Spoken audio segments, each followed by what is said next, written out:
So in this video, I'm going to be making a water bottle. So the first thing I'm going to do is create the water bottle. So you'll see me start off with the circle face and then making the whole bottle, including the inside as well.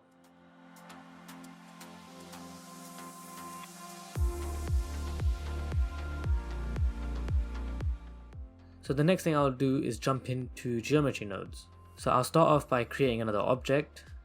I'll include a screenshot of the geometry nodes that I used within the video to create the droplets on the water bottle. After tweaking some of the values, I made sure that everything looked perfect.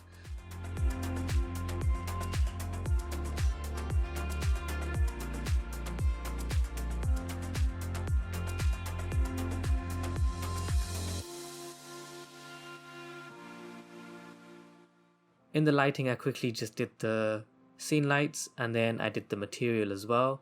Very basic materials. The only important thing is that I assigned the material using the geometry node for the water droplets.